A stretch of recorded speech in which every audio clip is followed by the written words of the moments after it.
Bueno, muy bienvenidos a esta primera clase a modo de videos asincrónicos, píldoras le decimos en pedagogía, en relación a temas que no pudimos ver en forma sincrónica en vivo, pero están muy invitados a poder revisarlos. Si bien son temas que se van a seguir viendo en el programa, es la primera vez que tenemos un primer acercamiento. Por lo tanto, se hace imperioso que podamos leerlos, entenderlos, para luego cuando hagamos una aplicación más práctica de estos temas, sepamos qué estamos aplicando, ¿sí? Que no son solamente fórmulas, sino que tienen un propósito. Vamos a dividirlas en varios videos chiquititos para que no agobie, porque si bien es un contenido que es chiquito en cuanto a volumen de información, hay que ponerlo en práctica.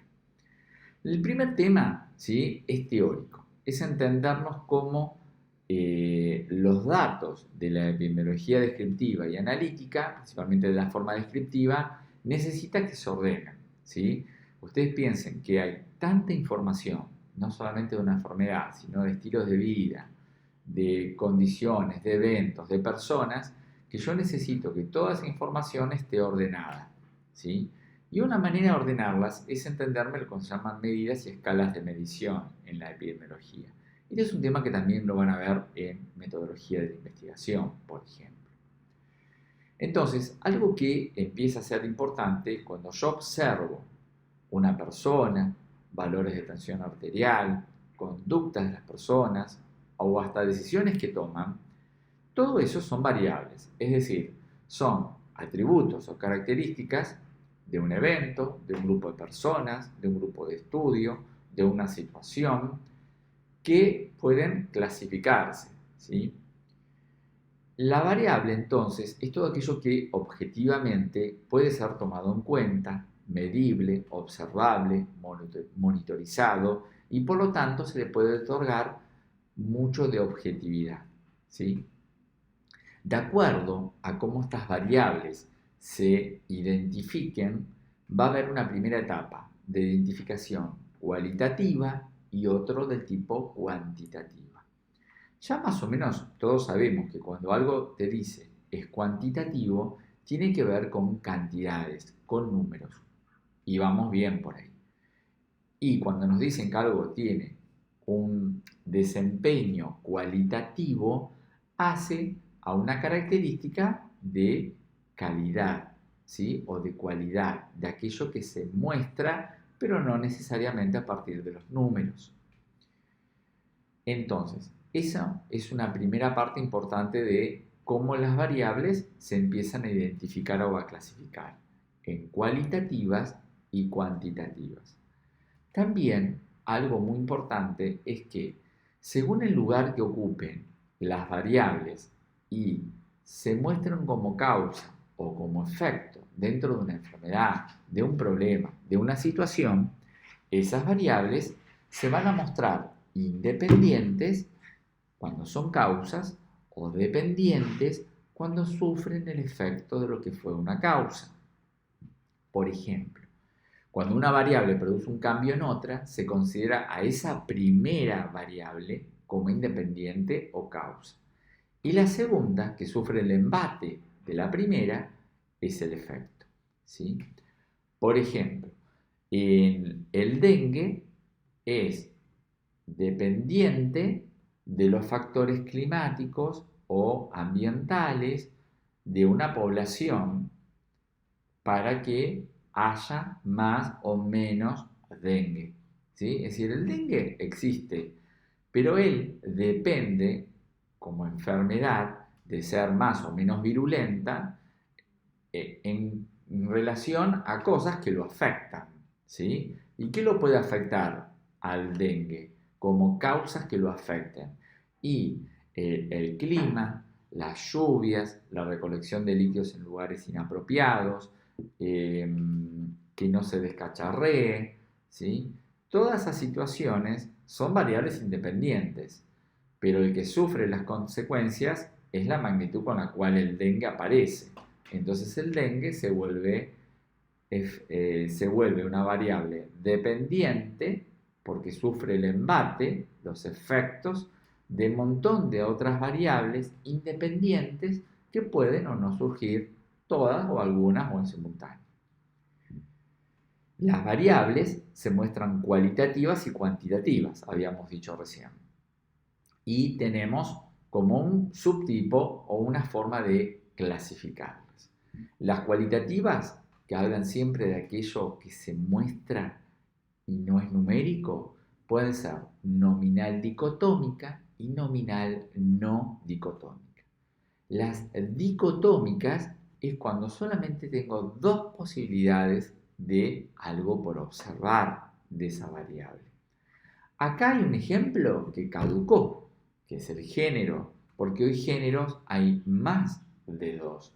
En cambio, si yo digo sexo cromosomático, más allá de las autopercepciones, que algunas pueden ser muy ricas según de donde vos lo mires o no, eso no hace al tema en este momento, el sexo cromosomático son dos, XX, XY. No estamos hablando, acá no vamos a poner aberraciones cromosomáticas como XXY, ¿sí? Que eso podría ser un tercer sexo cromosomático.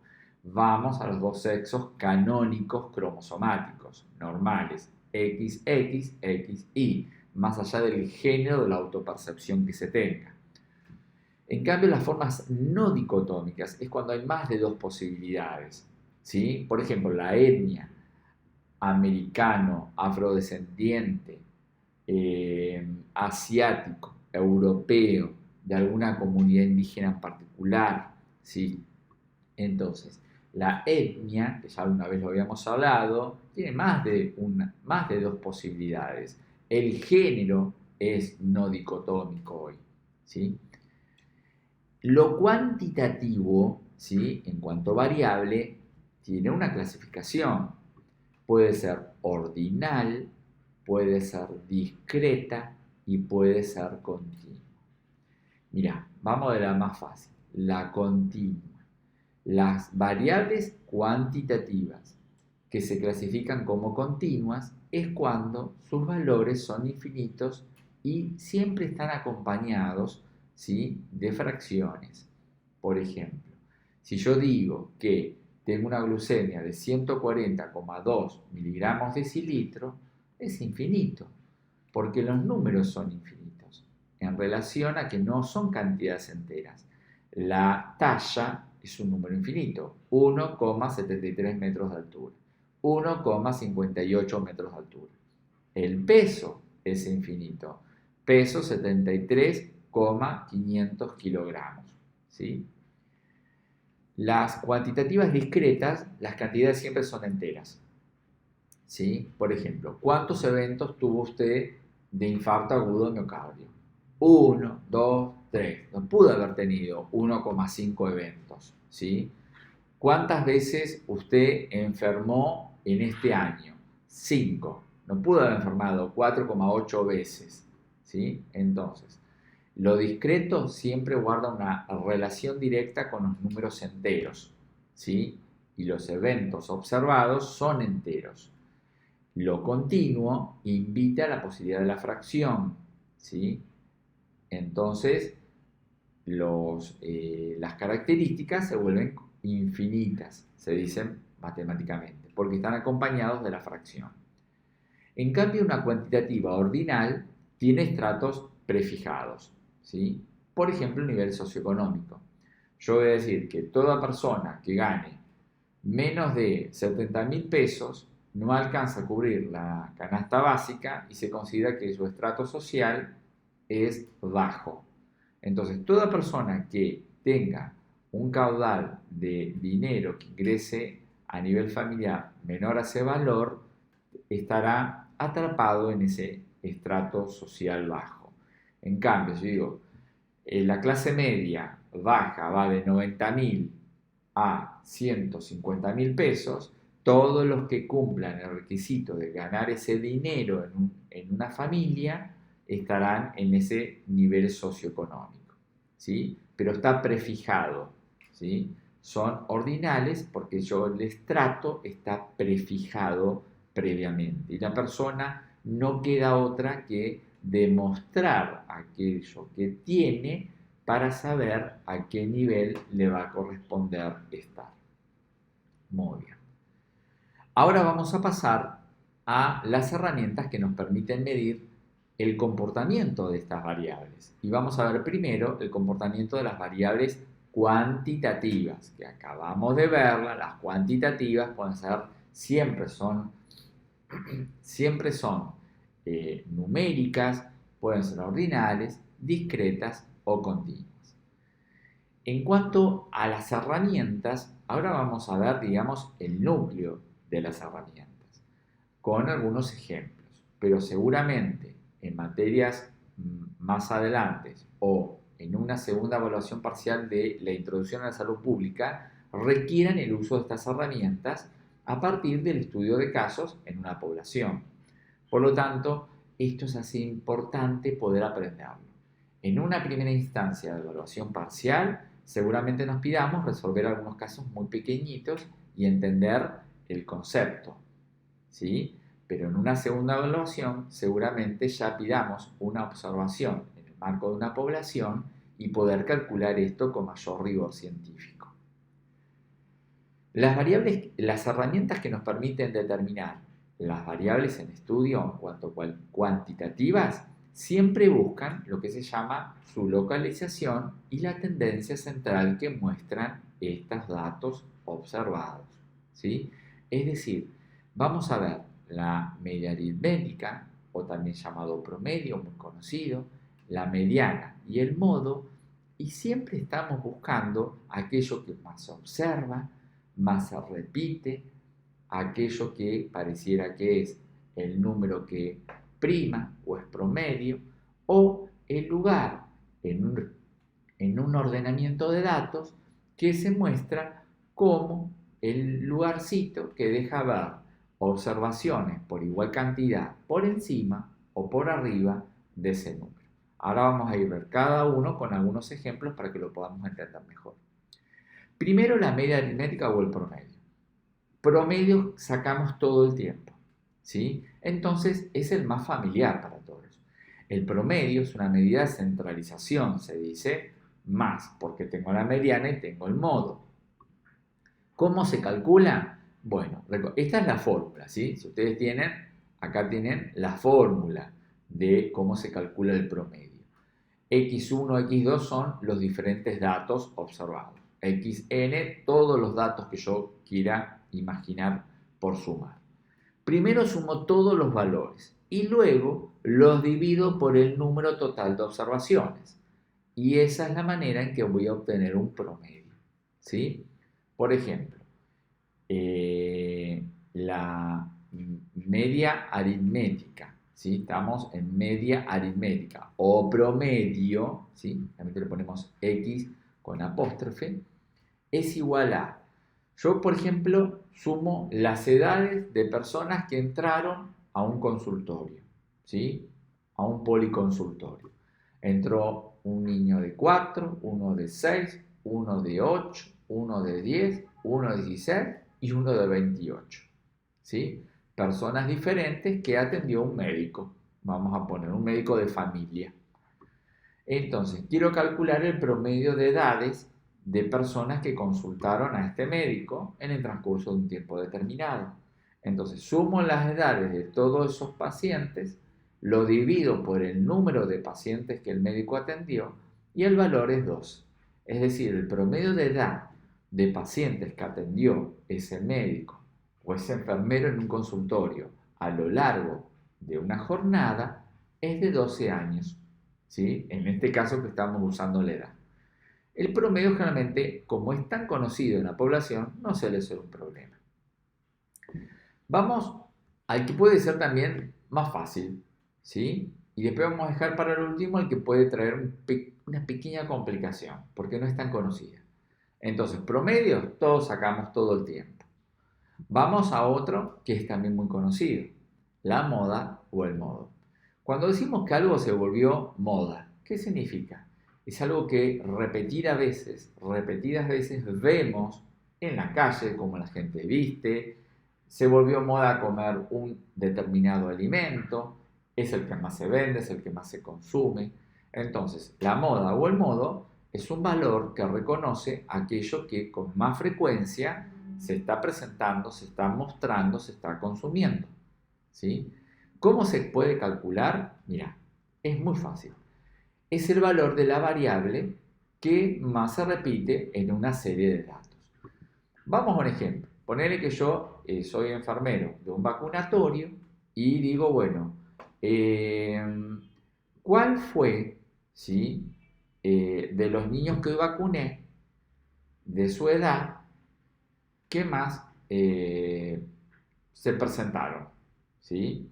Aunque recuerden que la edad como tal, ¿sí? Yo acá lo pongo como un número entero, pensando que es su día cero de cumpleaños, ¿sí? Porque la edad es cuantitativa y es continua. Yo, 49 años, 3 meses, 2 días, 24 horas, ¿sí? Es un número infinito. Pero como ejemplo vamos a poner que no me voy a lo infinito de la edad y me quedo con su número entero. Entonces voy a decir, atendí a un niño de 3 años, uno de 5, uno de 2, uno de 4, otro de 3, uno de 1 y uno de 3. Entonces me preguntan, ¿cuál fue aquella edad de niños que más hoy se vacunaron en el transcurso de tu mañana, Diego? Y bueno, acá hay uno de 3, 5 de 1, uno de 2, uno de 4, otro de 3, uno de 3 y un último que atendí de 3. Por lo tanto, 3 veces el de 3 fue el que más se presentó. 3 es el valor que más se repite. Entonces la moda o el modo es 3. Acá vamos a otro ejemplo. Uno de 6, uno de 12, otro de 8, otro de 7, otro de 6 y otro de 9. ¿Cuál es el valor que más se repite? 6. Entonces el modo es 6. Si hay un solo valor, que es el que más se repite, es esa la moda o el modo. ¿Qué puede pasar? Que haya, como dice acá, de haber dos cantidades que se repiten mayor o de igual número de veces, habrá dos modas. Y eso se llama distribución bimodal. Pónganle que yo digo, vamos al ejemplo acá del 6, ¿sí? Tengo un niño de 6, uno de 12, otro de 8, otro de 7, otro de 6, otro de 9 y después atendí otro más de 9 años.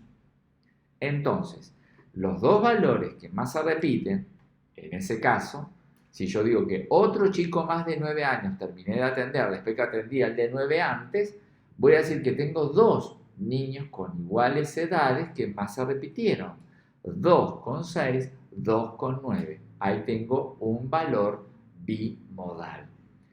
Cuando hay más de dos valores, es decir, de más de dos repeticiones por iguales valores, ¿sí? Se llama multimodal. Y se menciona, hay 2 de 6, 2 de 9 y ponele 2 de 7. Eso ya es multimodal. La última herramienta, ¿sí? Que vamos a ver para cuantitativos, ¿sí? De tendencia central, es calcular la mediana. La mediana es conocer, a partir de una observación de datos que generalmente suelen ser pequeñitos en caudal, es saber cuál es el número que divide misma cantidad de observaciones por arriba o por debajo, por menor o por mayor de ese número. ¿Sí? Vamos al ejemplo. Yo tengo dos posibilidades de que el caudal de observaciones sea un número par o sea un número impar. Es decir, vamos al ejemplo. Un enfermero en un consultorio de pediatría atendió niños de las siguientes edades: 4, 6, 1, 3, 10, 7, 9, 3. ¿Sí? Yo quiero saber cuál fue el niño que ocupó el lugar que dividió la jornada. Yo decir, ¿en qué momento, qué niño dividió tu jornada en la mitad de todos mis pacientes estuvo de este niño para arriba y la otra mitad de este niño para abajo? ¿Sí? Entonces, lo primero que te invita es ordene de menor a mayor cada uno de esos niños, cada uno de esos valores. Entonces yo pongo 1, 3, después atendí otro también de 3 años, vino uno de 4, uno de 6, uno de 7, uno de 9 y uno de 10. Entonces, primero ordenar los datos de menor a mayor. Luego, determinar si esa observación da un caudal par o da un caudal impar. Digo, a ver, 1, 2, 3, 4, 5, 6, 7, 8. 8 niños hoy me visitaron, 8 observaciones. Cuando vos tenés un número par de observaciones, tenés que buscar los dos numeritos que dejan por igual misma cantidad por arriba y por debajo. En este caso, los dos numeritos que tengo que tomar es el 4 y el 6, porque por arriba del 6 hay 3 numeritos y por debajo del 4 3 numeritos, ¿sí? 3 niños y acá otros 3 niños. Tomo y el 4 y el 6, ¿qué hago con el 4 y el 6? Los sumo y los divido por 2. Y eso me da 5. 5 es número ficticio. Yo nunca tuve un niño número 5 que tuviera 5 años, pero existe matemáticamente. Es un número que se llama artificial, no existe, pero matemáticamente me permite a mí entender de que si hubiese existido, me hubiese separado la frecuencia de niños atendidos antes y después de ese número que es ficticio. De alguna manera, lo que vos terminás haciendo para datos pares es un promedio de esos dos números que dejan igual la observación hacia un lado y hacia el otro, ¿sí? Porque la disyuntiva sería, ¿pero cuál es el medio? ¿El 4 o el 6? Es el 5, aunque no exista, está de alguna manera, ¿sí? En cambio, cuando los datos son impares, ¿ves? Atendí a un niño de 2 años, 6, 1, 8, 6, 10 y 3, ¿sí? La premisa también es la misma. ¿Cuántos números tiene usted? 1, 2, 3, 4, 5, 6, 7. Es un número impar. Te dice, bueno, ordene los numeritos. Primero ordene los números. Ponga, atendí a un niño de 1 año, de 2 años, de 3 años, de 6 años después, otro igual, uno de 8 y uno de 10. ¿Cómo se calcula? Tenés que buscar vos solito el número que divide igual cantidad de números por encima de la observación. Pero acá no hay que hacer ningún promedio, hay que buscar ese numerito que me dice, mira, este 6 deja igual cantidad de niños atendidos después, igual cantidad de niños atendidos antes. Muy bien. Esto, que ahora parece tan abstracto, cuando vayamos a trabajos prácticos diferentes que vamos a emprender, seguramente en esta materia, en el segundo parcial o bien en materias futuras, van a hacerse mucho más productivas de lo que hoy se está haciendo, nada más que viendo estos ejemplos. Bueno, cortamos esta primera píldora y luego nos vemos con medidas de frecuencia de enfermedad que miran aspectos cualitativos de las variables.